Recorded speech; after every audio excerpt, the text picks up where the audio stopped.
بسم اللہ الرحمن الرحیم۔ دارالعلوم دیوبند نے اگر کہا وہ غلط ہے تو غلط ہے، غلط ہے، غلط ہے، اس کو ماننا پڑے گا، اس کو ماننا پڑے گا۔ اور دارالعلوم دیوبند ہرگز ہرگز دعوت و تبلیغ کا مخالف نہیں ہے۔ کیسے؟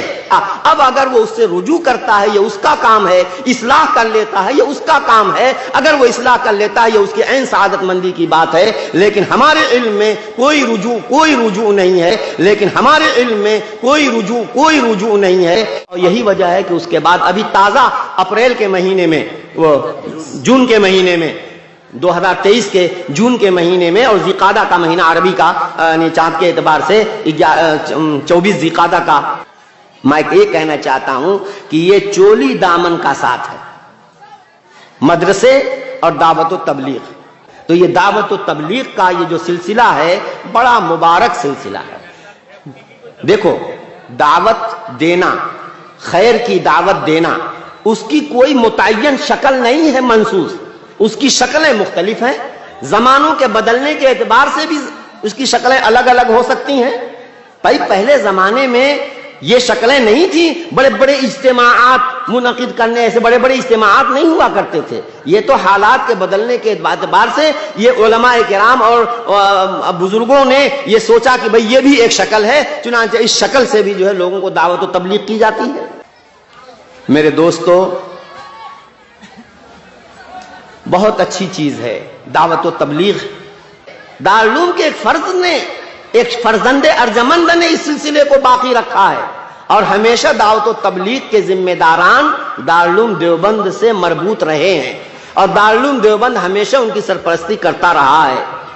علماء اگر سرپرستی نہ کرتے تو یہ کام آگے نہ بڑھتا اور ڈھنگ سے نہ ہوتا۔ میں کیا کہنا چاہتا ہوں سنیے۔ اب میں یہ کہنا چاہتا ہوں کہ شروع میں بھی، بعد میں بھی، اور تبلیغ کے شباب میں بھی، ہر دور کا آپ جائزہ لیجئے، اس تبلیغ کو فروغ اور مقبولیت حاصل ہوئی، اس کا واحد راز یہ ہے کہ اس کی سرپرستی اہل حق علماء نے کی، جس کی بنیاد پر اللہ نے اس دعوت و تبلیغ کے سلسلے کو قبولیت عطا فرمائی ہے، اور صحیح ڈگر، صحیح لائن پر یہ کام چلتا رہا، اور اللہ تبارک و تعالیٰ نے ہزاروں لاکھوں انسانوں کو ہدایت سے نوازا ہے۔ یہ دارالعلوم دیوبند اور اس کے فیض یافتہ فضلاء کرام کی اس دعوت و تبلیغ کے ساتھ سرپرستی، اس کی حمایت اور ڈائریکشن اور اس کی رہنمائی کا نتیجہ ہے۔ یہ ہے اس دارالعلوم دیوبند کا کردار اور علماء کا کردار۔ اگر آپ لوگ سرپرستی نہیں کرو گے اور ہم جاہل لوگ ہیں، اگر ہم لوگ یہ کام کریں گے اور کام بگڑے گا تو اللہ کے ہاں پوچھ آپ سے ہوگی اور آپ ذمہ دار ہوگے۔ ظاہر بات ہے کہ جیسے ہر مکان کے اندر جالے لگتے ہیں اور ہر مکان کے اندر بوسیدگی آتی ہے، اس کام کے اندر بھی زمانے کے تغیرات کی بنیاد پر یا کسی بھی نہ کسی وجہ سے اس کام کے طریقہ کار میں بھی کچھ نہ کچھ گڑبڑیاں ہوئیں۔ بعض ذمہ داران جو اس وقت کے ذمہ دار کہے جاتے ہیں، ان کی کچھ ایسی بے اعتدالیاں سامنے آئیں۔ قرآن اور حدیث کی تشریح کے سلسلے میں انہوں نے کچھ آزاد ہو کر کے سلف امت، صحابہ، تابعین، تبع تابعین، علماء امت، ان کی تشریحات کو چھوڑ کر کے منمانی تشریحات کرنی شروع کر دیں، جس کے نتیجے میں امت کے اجماع سے بھی انحراف ہونے لگا، اور ایسی باتیں سامنے آنے لگیں کہ کسی نے سننے والوں کے رونگٹے کھڑے ہو جائیں کہ یا اللہ کیسی اتنی سنگین باتیں انہوں نے کر دیں۔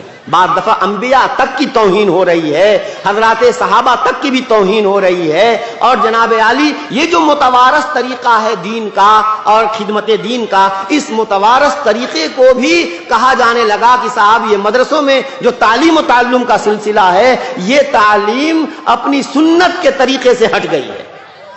عجیب و غریب انداز سے باتیں کی جانے لگی ہیں۔ اسی بنیاد پر بعض بڑی غلطیاں، جب بہت سی بڑی غلطیاں لکھ کر کے دارالعلوم دیوبند میں بھیجا گیا، تو دارالعلوم دیوبند کے بڑے اساتذہ مفتیان کرام نے بہت غور، حالانکہ دعوت و تبلیغ سے بہت محبت ہے، لیکن میرے بھائیوں، بچے کو بھی جو ہمارے دل سے بھی زیادہ دل کا ٹکڑا ہوتا ہے، اگر اس کے جسم کے کسی حصے میں پھوڑا ہو جائے اور سخت قسم کا پھوڑا ہو جائے تو باپ اس کا آپریشن کراتا ہے، بچہ چیختا چلاتا ہے، لیکن اس کی فائدے کے لیے آپریشن کرانا پڑتا ہے اور باپ پوری خیرخواہی کے ساتھ اس کا آپریشن کرواتا ہے۔ تو یہ ہمارا اپنا کام تھا، ہمارے بزرگوں کا لگایا ہوا یہ چمن تھا، ہمارے بزرگوں کا لگایا ہوا یہ شجر تھا، اس میں اگر دیمک لگ رہی ہے تو ہماری ذمہ داری ہے کہ ہم اس دیمک کو کھرچ کر کے پھینک دیں تاکہ بقیہ درخت جو ہے وہ تر و تازہ رہے، ایسا نہ ہو کہ وہ پورا درخت جو ہے وہ دیمک کھا جائے۔ چنانچہ دارالعلوم دیوبند کے اساتذہ نے اس وقت تفصیلی موقف ظاہر فرمایا کہ جو شخص ان باتوں کا قائل ہے وہ شخص جو ہے وہ کیا نام ہے کہ یہ اہل سنت والجماعت کے طریقے سے ہٹی ہوئی یہ بات، باقاعدہ اس کا اہل سنت والجماعت کے طریقے سے انحراف منحرف ہونا اس کو واضح کیا گیا اور اس کو باقاعدہ عام کیا گیا۔ اب اس کے بعد کچھ ہمارے بھائی کہتے ہیں کہ وہ تو حضرت نے رجوع کر لیا تھا۔ میرے بھائیوں سنو، رجوع کیسے ہوتا ہے؟ جس طرح کی غلطی ہوتی ہے اسی سطح کا رجوع بھی ہوتا ہے۔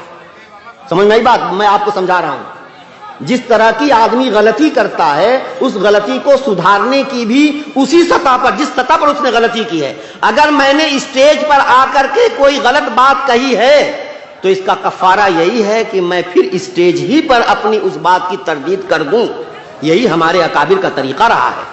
میرے بھائیوں یہ دیکھیے، یہ دارالعلوم دیوبند اس کو اپنا کام سمجھتا ہے اور دارالعلوم دیوبند کا کام تھا کہ بھائی ہم صحیح بات بتا دیں، اب کوئی مانے نہ مانے یہ اس کا کام ہے، زبردستی کسی سے منوایا نہیں جائے گا، حکم شرعی بیان کر دیا جائے گا، مخاطب کی غلطی واضح کر دی جائے گی، صحیح بات کیا ہے وہ بیان کر دیا جائے گا۔